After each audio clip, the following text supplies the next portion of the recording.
are listening to the Retina UK Talking Home and Garden Peer Support Group, recorded Tuesday, the 2nd of April 2025. Good evening, everybody, and welcome to the launch meeting of a brand new focused interest group called Home and Garden. This is the third focused interest peer support group in our talking series. Many of you who are linked to our peer support groups in our focus interest series, Talking Tech and also Talking Travel. Talking Tech was a massive success, which we launched in 2023. And then the Talking Travel we launched in 2024. And for the last sort of 6 to 9 months, I've wanted to launch a home and garden peer support group, bringing together people who have shared interests in anything around the home or the garden. It could be anything from gardening to DIY to general daily living, any tips and hints that our community can share with each other so we can all have a home that we can be proud of and gardens that we love to relax in despite living with inherited sight loss. So my name is Mark Baxter. I'm the Information Support Coordinator. For those that do not know who I am, I run our peer support group network and I host the Talking Tech and our men's peer support group and also the national peer group that we have 4 times a year. And joining me is my guest co-host, Steve Cott. He's one of our volunteers who is very talented in the workshop, who has interests in welding, pyrography, and also wood turning. So if anybody has any questions around carpentry or any of those subjects, then please fire your questions over to Steve, who will be more than happy to share his hidden talents when it comes to creations. We are going to open this meeting to the floor, really, so we can build a diary of what you guys would like to know. What do you struggle with in and around the home? And, what would you like to learn? Are there any guest speakers that you'd like us to invite onto this peer group? And any specific subject you would like to know. So it's going to be a bit of a fact-finding mission, really, to find out what you want to know, who you want to learn from, and if you've got any questions that you've been burning to ask, but you haven't really know who or where to find that information out from. So, I've got some general knowledge when it comes to DIY. It's a passion of mine. Despite living with inherited sight loss, I've got retinitis pigmentosa, and it still hasn't stopped me from dabbling in anything from carpentry to laying floors, fencing. I've laid astroturf, and tiling is something else I've had a go at. So nothing really has stopped me from designing and building the home that I'm proud of. So does anyone have any questions that they want to ask the group or put into the comments box where we can kind of get started? What do you guys would like to get out of this peer group?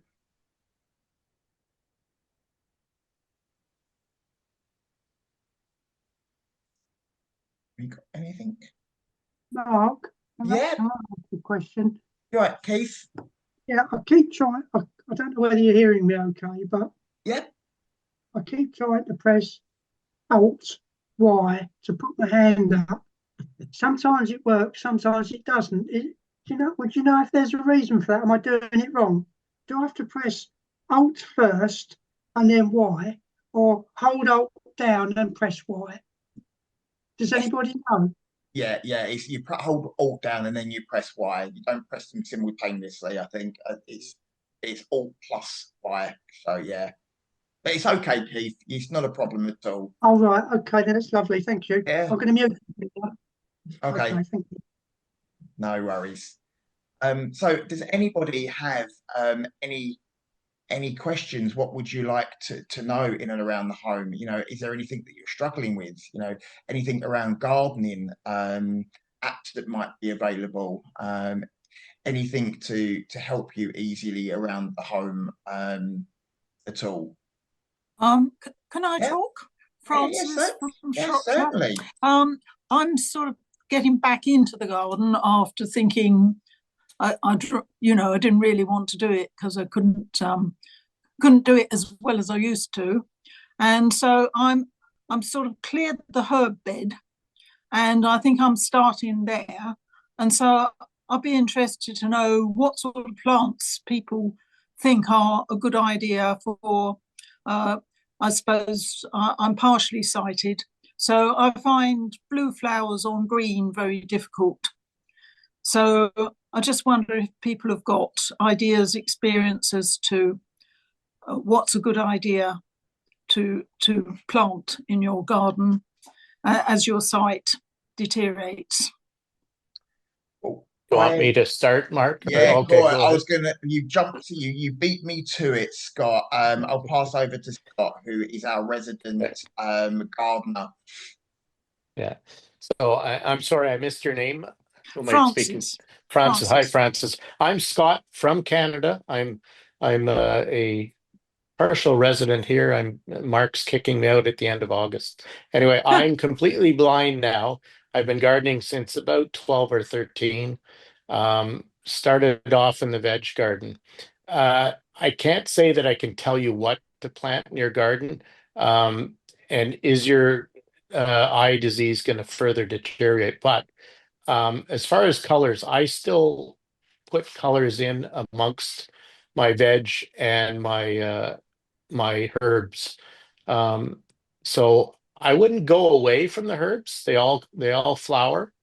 And of course, scent is very important for some of us.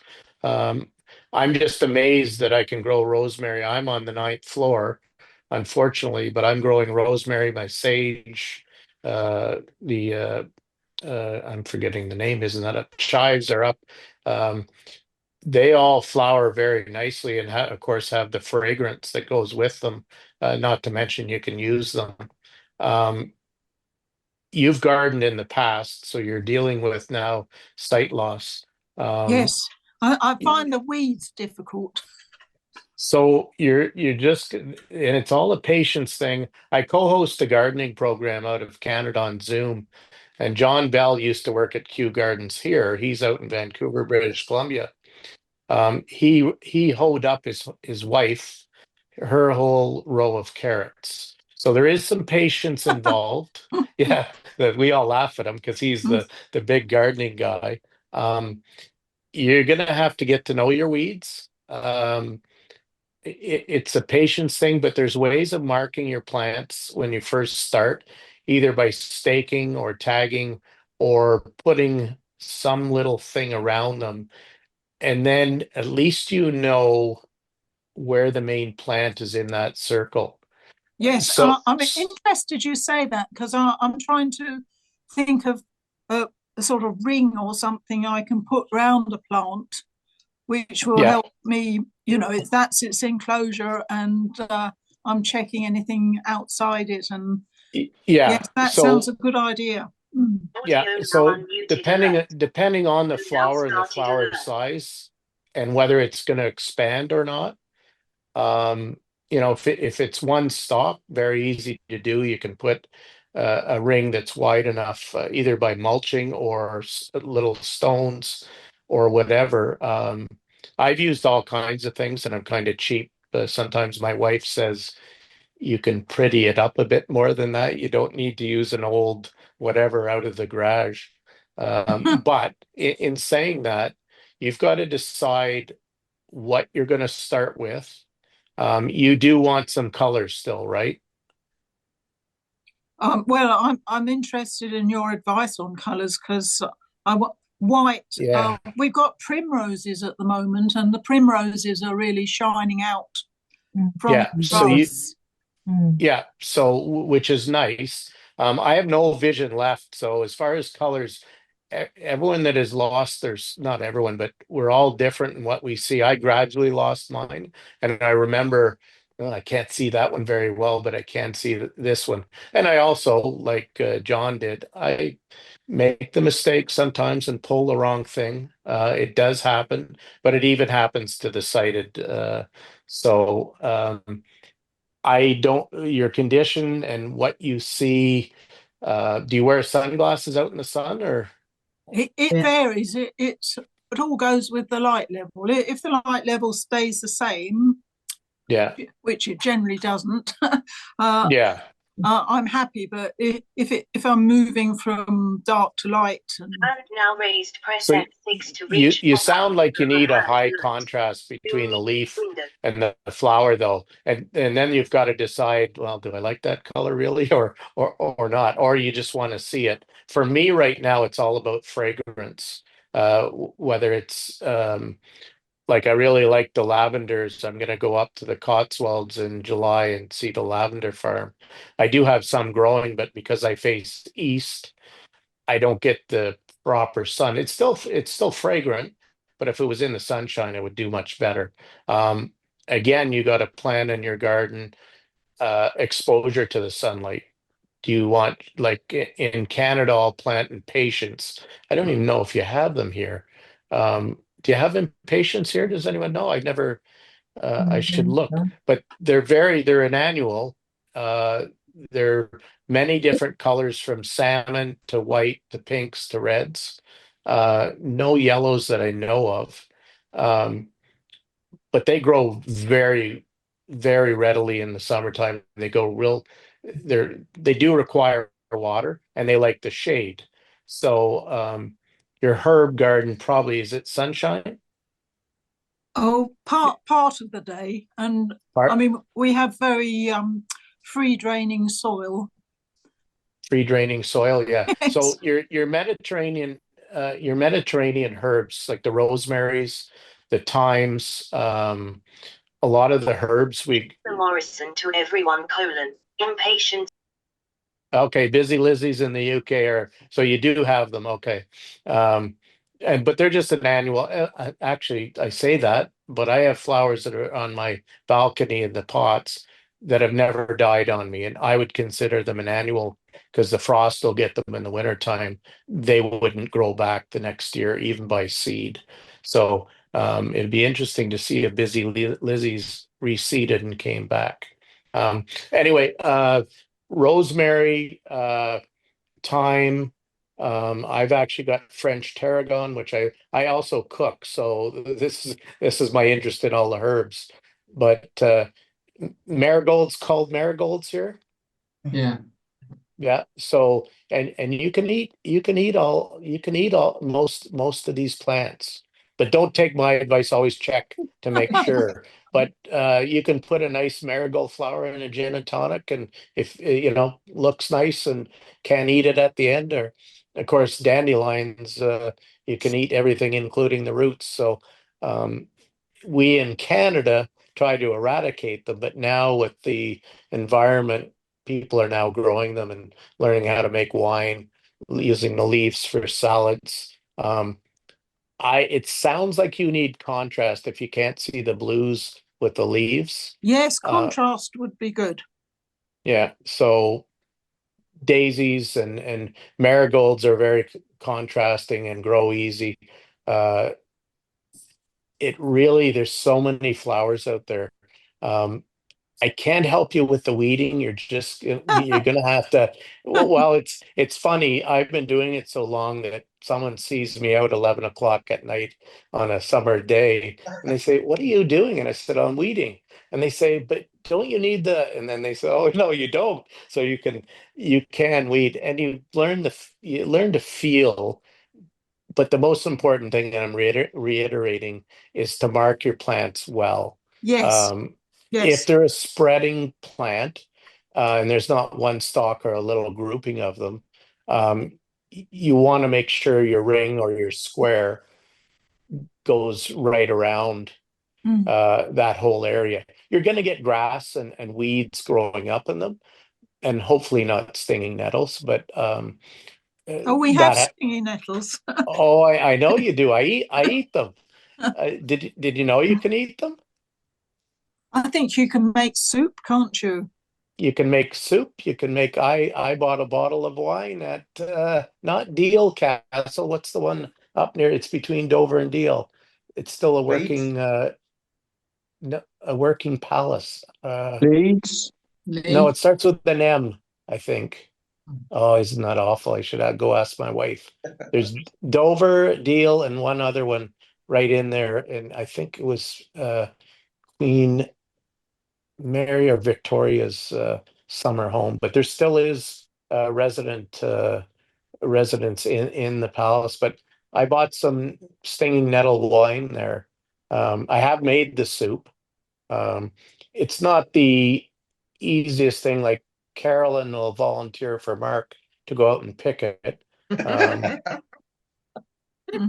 I had my wife and her uncle and aunt helping me harvest. I was in charge of cleaning it later on. And once you can actually eat it raw, you roll the leaf from the tip to the inside. Uh, so, oops, I've lost two people already. So I'll Francis, again, you've got to decide, and I'd start easier. I wouldn't pick plants that are more difficult uh, to grow. Um, some of the crazy people that we work with in Canada, one gentleman has a big tub in his garage, and he's growing a lotus root in his garage, and some guys are growing bananas. You can grow anything you want anywhere in the world. Depends on how much money you want to put into it and how much time Yes. and Yeah. how much space. So I think you're just looking for your old herb garden. Yes. Don't be afraid to put herbs in with normal flowers, though, like the marigolds. Is there a particular flower that you like? There's a lot of flower. I mean, I obviously like primroses and Yeah. snowdrops, and later soon there'll be some bluebells. Yeah. I quite like the wilder flowers. Yeah, and they'll come back every year, the snowdrops, the bluebells. So that's where when you do put in herbs or other flowers, everything's got to be marked off so you're not picking out. And I've done the same, and I still do. I get very upset with myself when I picked out, my wife will come out and say, "Why did you pick the?" And I said, "Well, I didn't know I did." For the most part, I can tell. And sometimes it takes a bit longer in the springtime for the plants to come up a bit higher. And I don't always have the patience. I want the weeds out. I want my gardens looking well. So it's going to be a process, a learning process. And don't get upset at yourself. I should take my own advice if you do pluck something out. Now, I would say if you don't snap it off, you want to get the root on a weed out. A lot of times, if you do pull out a plant by accident, there's still root attached to it. Stick it back in the ground, give it some water, and plants are pretty resilient. A lot of times they'll come back. Now, if you snap it off, it still might come back. It all depends on the plant. So I hope I've helped you a bit. Yes, you certainly made me think and reinforced. I was beginning to get to that idea. Every plant needs a sort of little fence round it, so I know where it is. And, Yeah. Yeah, and I wouldn't don't get over it. You can take it away afterwards if it gets really established, but you can use the mulches to circle it, but sometimes the mulches, like wood chips, will get pushed aside. You have some sight, so when you're down on your hands and knees or standing with it, whichever way, I have to get down low. I can't see anything, but you're going to feel and pull them out. You want to be able to, if it's a shrub or a higher plant or just a plant that sends up one stem, you want to feel that. The other thing you can use is to start off with is the might not look so attractive, but is the cardboard from your toilet paper rolls. Oh, that's a good idea. Yep. And Yes. because you can cut them in half, at least you can wrap them around, you slice them. Sometimes we'll plant right up through it, but usually you have to cut it in half. The reason I use them a lot in the spring when I'm planting cauliflower, broccoli, and cabbage, and that is the cutworms come along, and they're the most annoying thing in the world. They'll cut the plant off, but I'd rather they eat the whole bloody seedling. They never do. They just cut it off and keep marching to the next one. So we put what is a catworm? it's a cutworm, CUT. Oh, CUT. Yes. Yeah, that's what we call them. There might be another. There's insects like flowers have many different Yes. terminologies. So in different countries. different countries, yeah. Although we're a Commonwealth country, we lost a lot of the true English. I've learned a lot in 4 years as to what certain things are, and I have to be careful using certain terms. So, the fanny pack was the first one. We think of the fanny pack as something totally different what the actual word means. So, anyway. Yeah. Thank you very much. That was very, very helpful. Thank you. Thanks very much, Scott. I've learned something as well.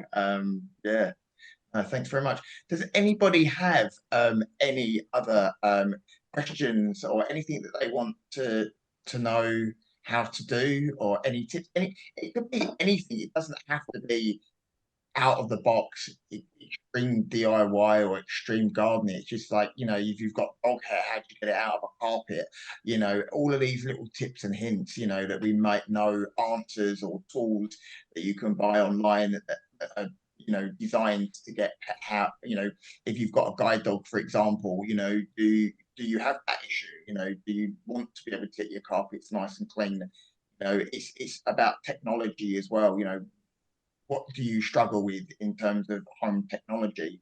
That's why we have the technology peer support group for things like daily living, kitchen appliances, vacuum cleaners that are, accessibility friendly, ones that are handheld, that type of thing. So if anybody has got anything that they struggle with indoors, and you just want to know, how can I do that easier? Or, it could be something as simple as making a bed. People struggle with that. But if you've got any questions or tips you want to share, this is what this group's going to be for.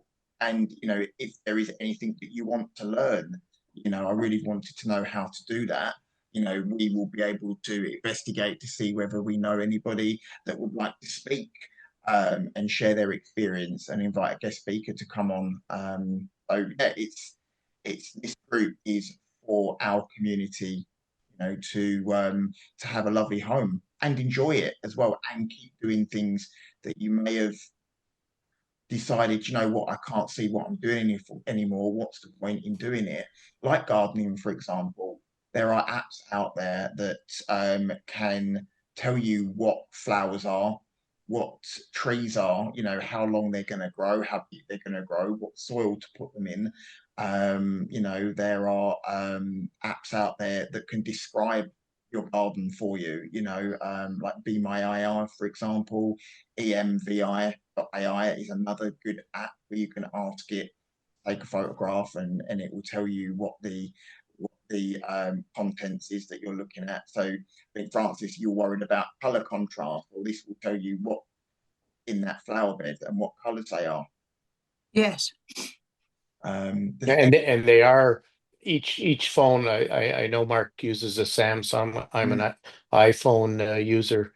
They are spectacular. I mean, I just used the new visual intelligence. I don't have the latest iPhone. If I did, it would be, you can now, even without using Be My Eyes. I timed out on the beta testing this morning, but it actually told me that there's a landscape looking out the window. It's a sunny day, but the sun has come up and is now passively entering through the window, which is true because I have an east facing balcony. And then it described my Monstera Delicio, which I did have a Monstera, which is a Swiss cheese plant, but it went into the most detail it has ever done, any description. So, and those are free with your phone. Just the iPhone itself now identify dogs. If I had Mark, a picture of Mark, and I tagged him as Mark, it would say, "Oh, there's a picture of Mark and his wife Caroline at Kew Gardens in front of a pink rhododendron." It's getting that good. I wouldn't personally spend money on an app these days for identifying plants or anything else. They usually come with your phones, unless you get into real specialized stuff. I think the one that I would think, I think it's called picture, it's either picture this or picture that.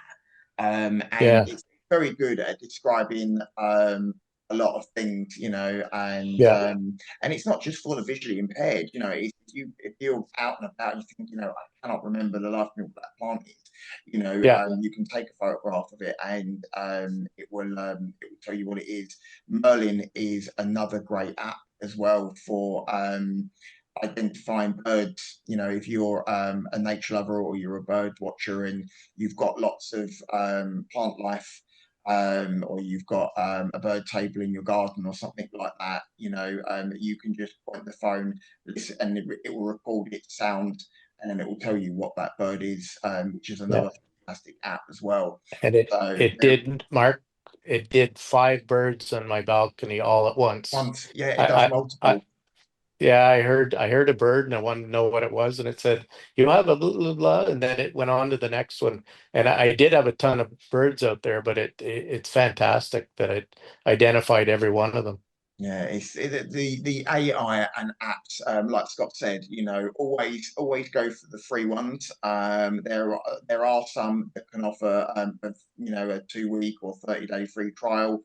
Be wary of being not sort of going to a contract with them. So as soon as you download it, then you've got to exit it before you start getting charged. So just do some reviews, and that's where our Talking Tech peer group comes in. Because anyone that's got a new app that they're not sure of, ask the group to see whether they've used it, and whether it's one that's free for both, or for Android or iPhone or both. That's what the groups are there for guidance and advice. So, does anybody else have any questions that they want to share or would like to I've know? got a tip.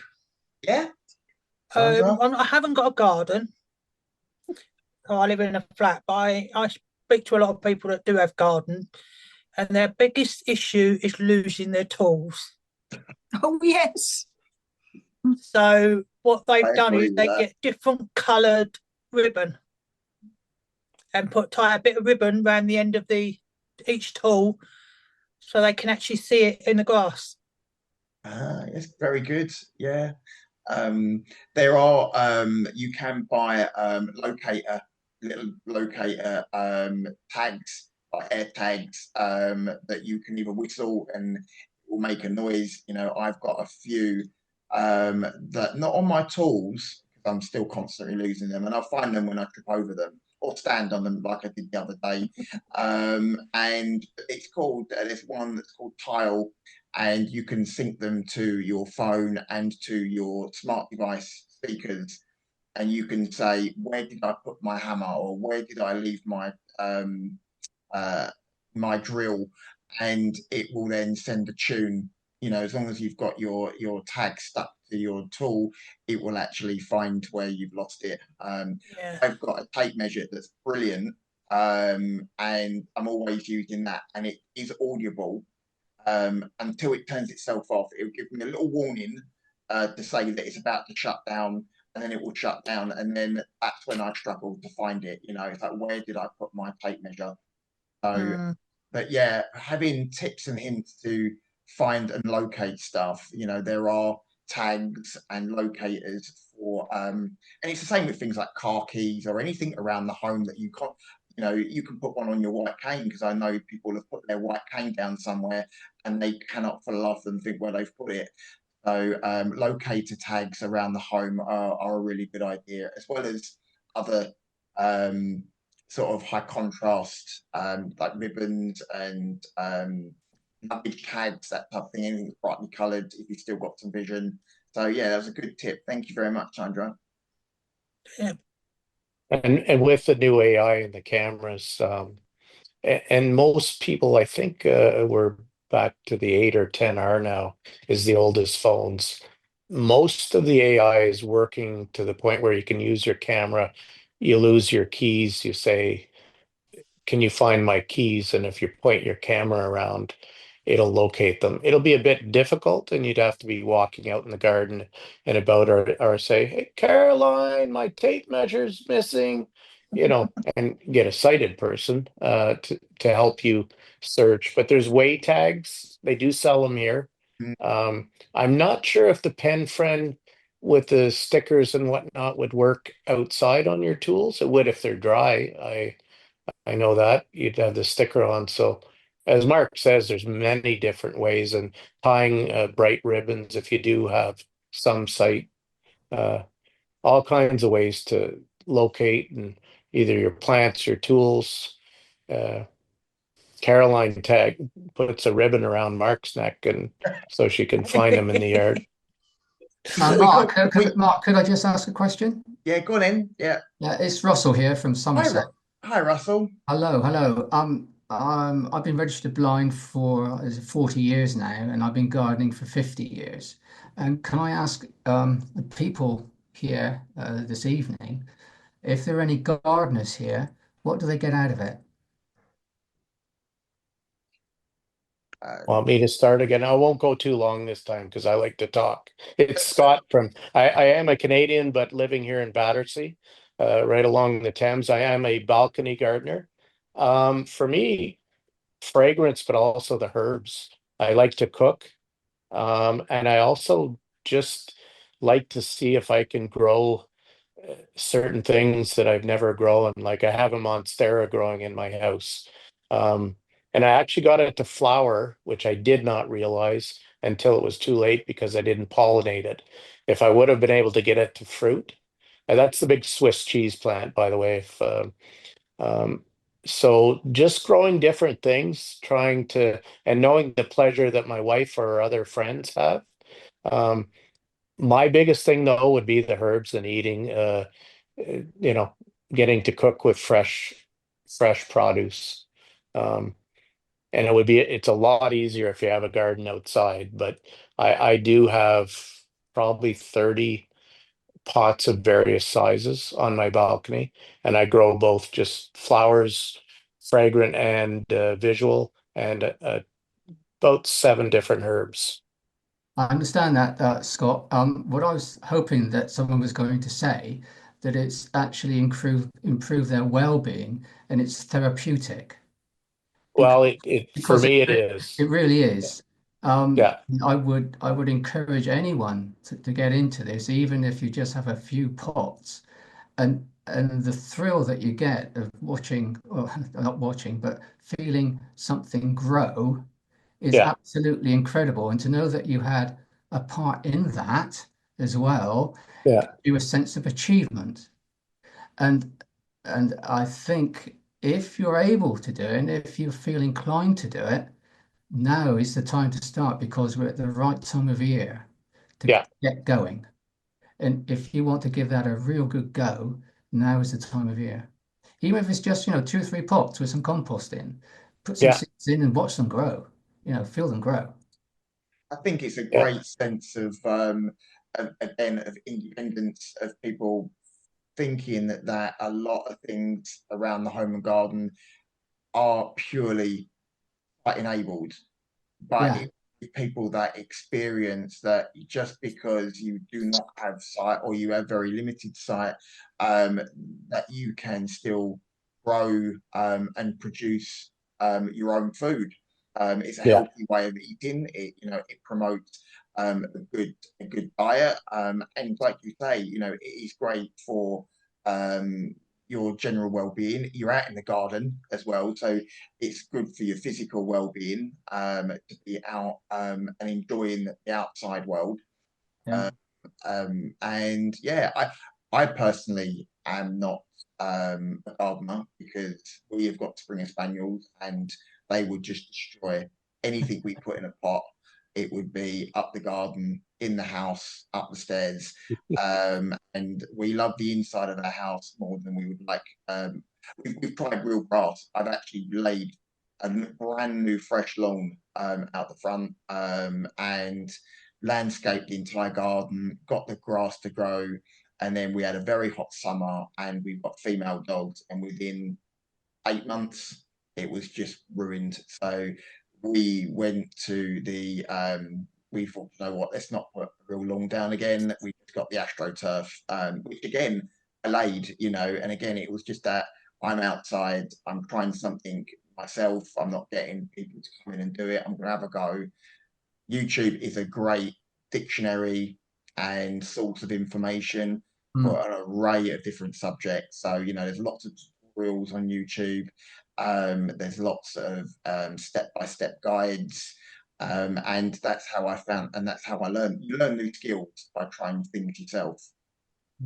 And that's what I love about sort of home and garden leisure, if you like it. Thanks very much for your question. Can I ask you? Thanks very much, Scott. But Russell, what do you, apart from the therapy, and the fact that you enjoy it for your well-being, what else do you get out of gardening, and what do you like to grow? Well, I'm the veg person. My wife does the flowers. I'm the veg person. So, I mean, over the years, I've grown all different sorts of veg. Can't grow brassicas because I can't stop the caterpillars getting at them. So I've stopped growing brassicas. That's cauliflowers, cabbages, etc. Did you hear my tip on those? You call them cut something, did you? Cut worms, but that's the caterpillars. That's what they are, Right, and yeah. they cut them off before they get to anywhere, right? Yeah. So you just wrap them in a cuff, a toilet paper roll, a cardboard. You can use tin foil, don't put it tight. I used to just Marks and Spencer's paper bags. You can wrap that around a little seedling. You just want to get them to where they start to grow and thicken up and keep those bloody little devils from sawing them off at ground level. It's So not easy though, Scott, is it? well, once a gardener said wrap them in paper. I said, "What do you mean wrap them in? What's that going to do? You just bury it into the ground and up. They don't go very high, just an inch or two up the stem, and the plant will start to grow. Then, of course, you got to worry about rabbits in Canada. I don't know about here, but if you can get the plant to grow, the broccolis, the cauliflowers, I grew both red and green cabbage. The easiest way is now is the toilet paper rolls. Cut one in half, depending on the length of it, and just cuff it around. You just don't want to let them, they won't crawl under it. You bury it an inch deep and the height of it out of the ground the same or 2 inches, and leave the leaves up over that.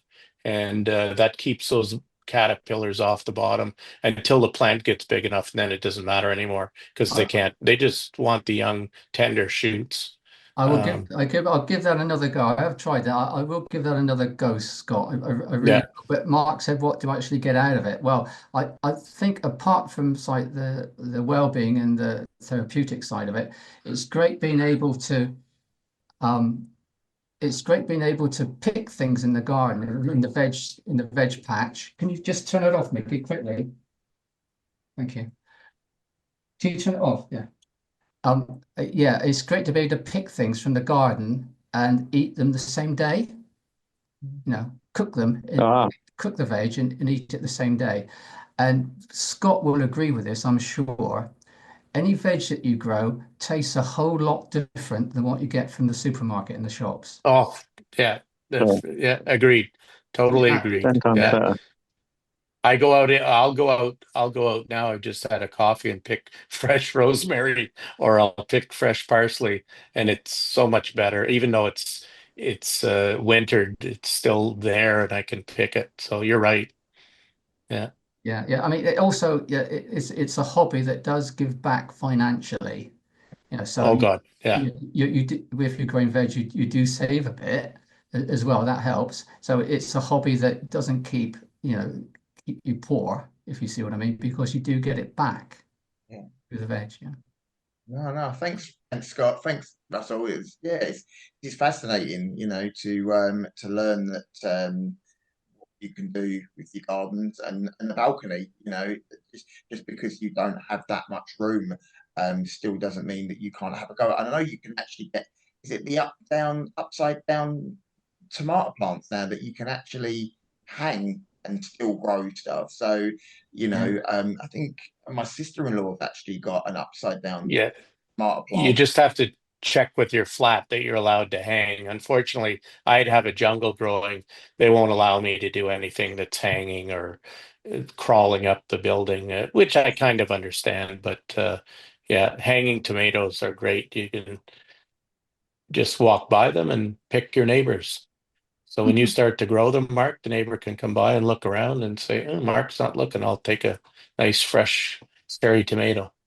We do have a lot of wild berries where we live. Blackberries, we have they're everywhere. And sometimes, they're great for apple and blackberry crumble. It's like, right, the apples, it's like, now let's go and go up take the dogs for a walk. And while we're walking past some of the blackberry bushes, it's like, I'll have a few of those. They're just growing wild. So, and I think wild berries, again, like you say, Russell, that they taste so much sweeter and so much nicer and the dogs love them as well, so they taste so much nicer when they're grown wild rather than created, that you shop all.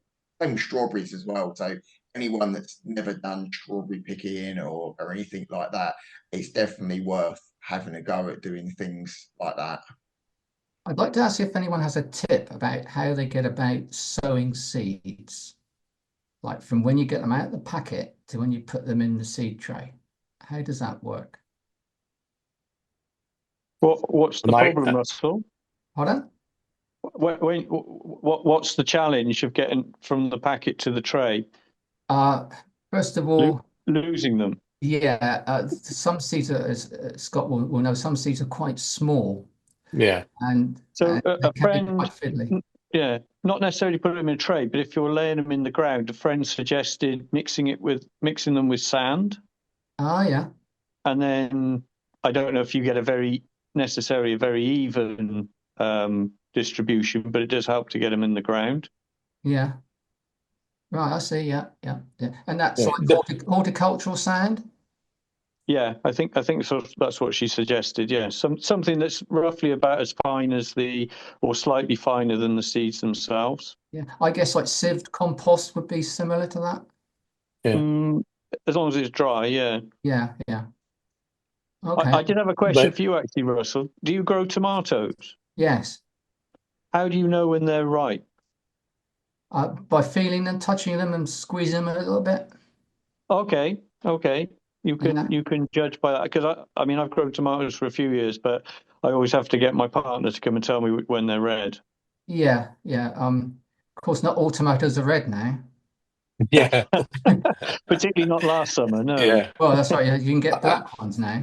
yeah. Black, yellow, green. Yeah, yeah. I have always grown green tomatoes, but now you can actually grow them green and eat them green. Which, Yeah, Yeah. in answer to that question, I too squeeze, but occasionally I can tell that one wasn't quite ready. So yeah. yeah, Okay. Trial and I error. use That my sounds like a partner good as plan. well.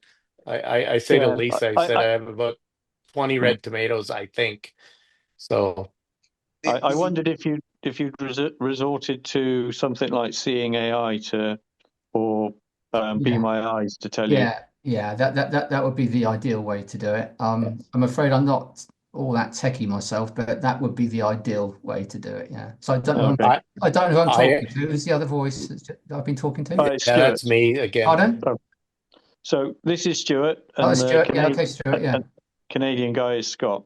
Yeah. Okay, yeah. Okay. Stuart, I have used AI, seeing AI and Be My Eyes. The new technology that we're going to see come out in the next few years, you won't even have to take a picture. You're just going to point. I tried it today, and it identified my plant right away without having to take a picture.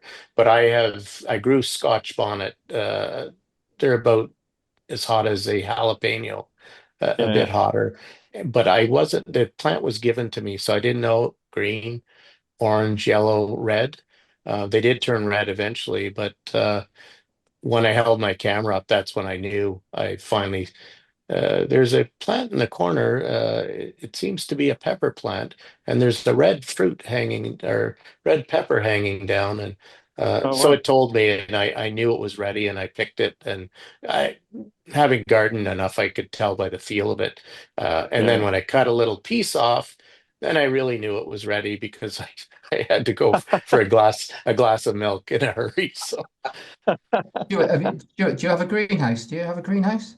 Yes, no. I do. Oh, I, sorry, Stuart. Yeah, no, yeah, yeah, I'm fortunate. Yeah, I've got a greenhouse. So I think last year I did cucumbers, gherkins, tomatoes. brilliant. I grew a chili plant as well, Yeah. Scott, last year, but it was finger chili, so they were pretty hot. Yeah, they're Something, hot. They're hot as well. something, something I've started just in the last few years is growing sweet potatoes. Well, Yeah. funny enough, I tried those outdoors, but Yeah, not good they just outdoors, Stuart. No. no, they just went off in the ground. But you grow Yeah, them in the greenhouse? yeah. They go a bit wild, and the leaves feel a bit like ivy, but don't. Apparently, you can eat the leaves as well. But they do. Ah, It's a root crop, as you probably know, and they really do come on well in the greenhouse. okay. Oh, we might. You buy them with the little, they call them slips, and they're Yeah. just plants, and you Yeah. put them in. Yeah.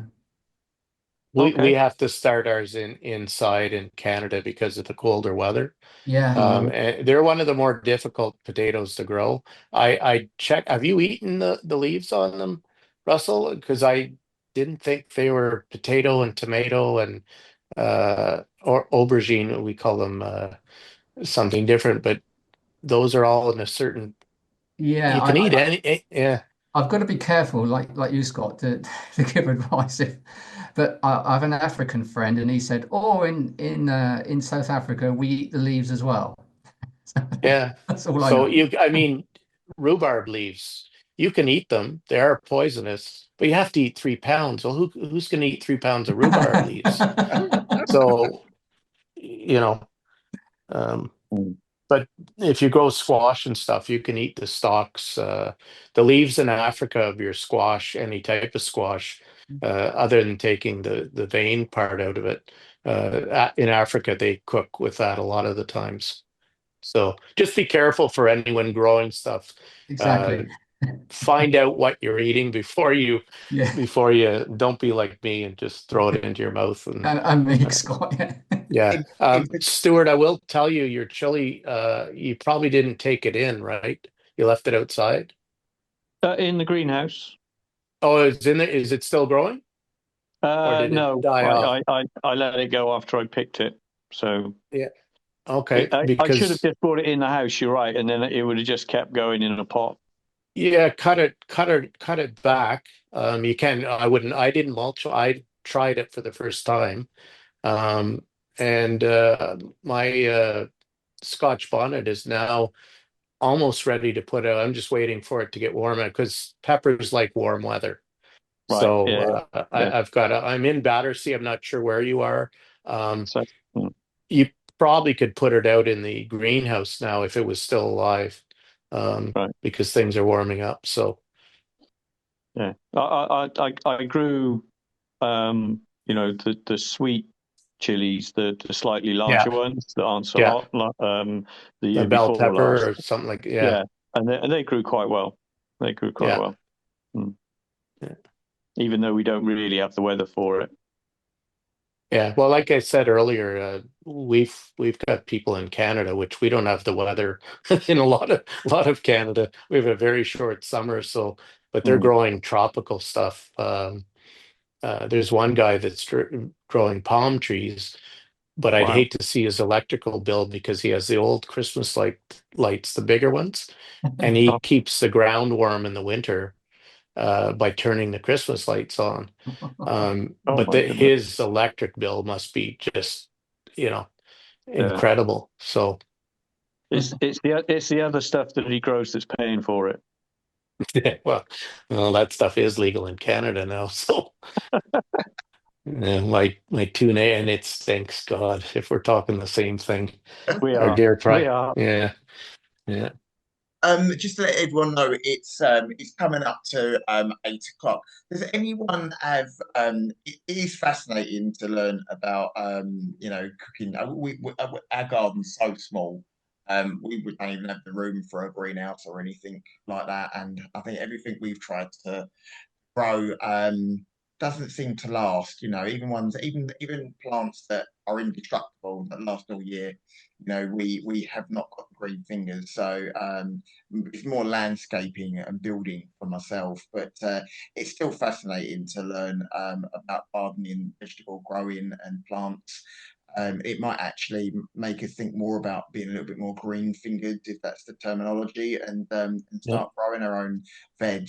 But thanks very much, Scott. Yeah. So for you, Mark, I'll just quickly say they have grow walls now, which you can keep the dogs. How high can they jump? But they wouldn't jump that. You can now use grow walls and stack them up the sides and grow your herbs and even tomatoes that'll hang, like you said. So there's my friend up in Wales just put in. She sounds like she's got more room than you, but it's the fence height, and she's got herbs and flowers and everything in growing. I haven't priced them, but the water's hooked right up to it, and there's basins, so it's kind of self-watering, which sounds like it might be a problem for you, Mark. If you're, the plants do need water.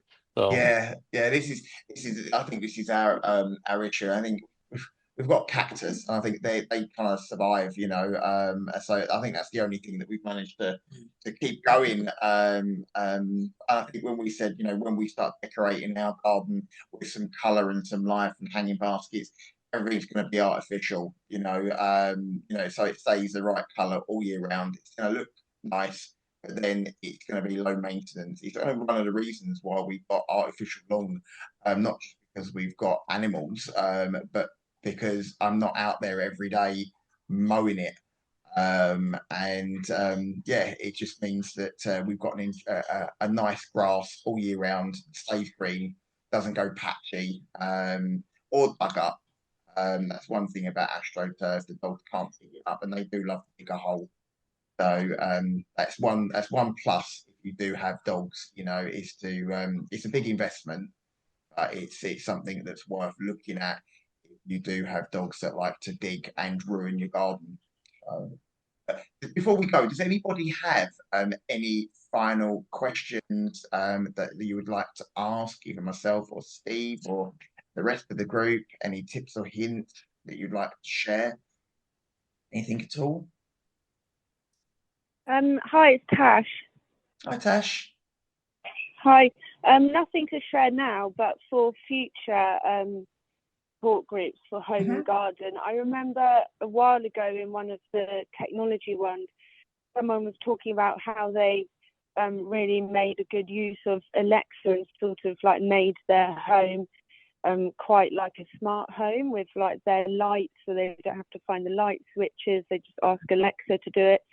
And all different things they've done like that. So I would like potentially one of the next upcoming meetings to maybe focus on how you could make more use of technology in the home to make living a bit more easy.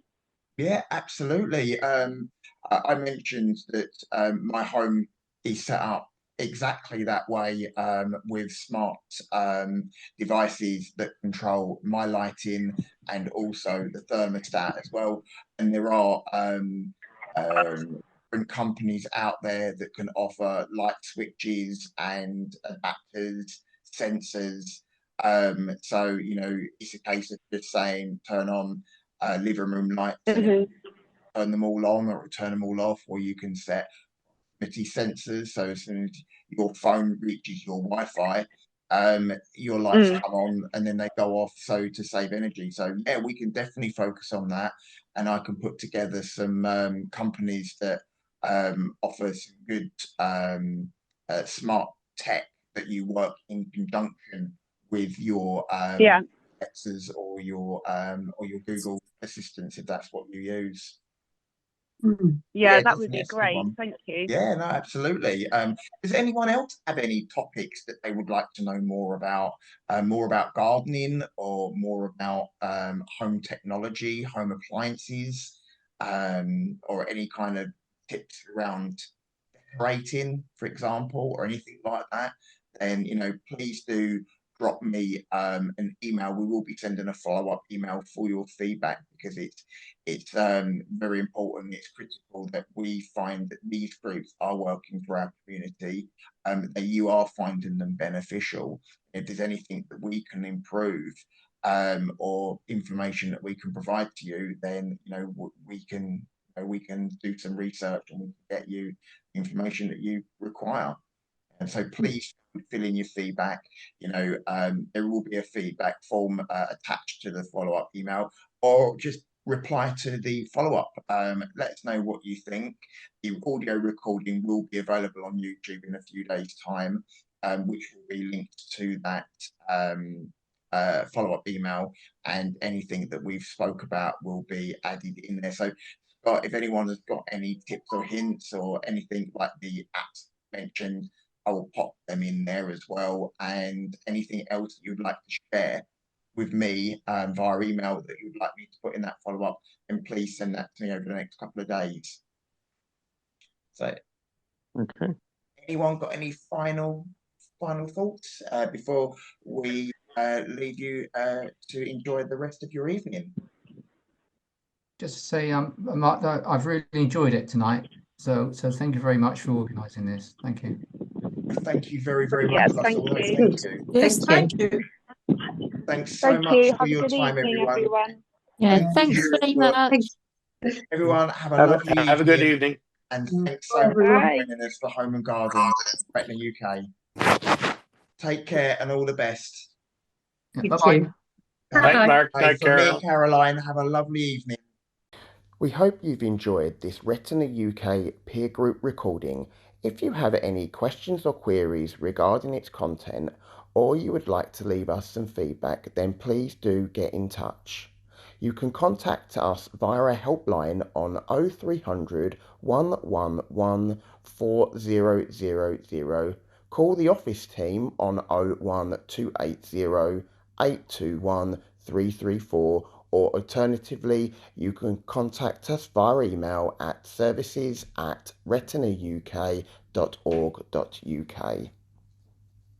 If you are interested in creating your own peer support group and assisting Retina UK to grow our peer support group network and join our amazing team of volunteers, then please do get in touch by contacting us at info@retinauk.org.uk and speak to a member of staff to see how you can get involved. Thanks again for listening, and please stay tuned for more peer support group recordings coming throughout this year. Take care and all the best. Bye for now.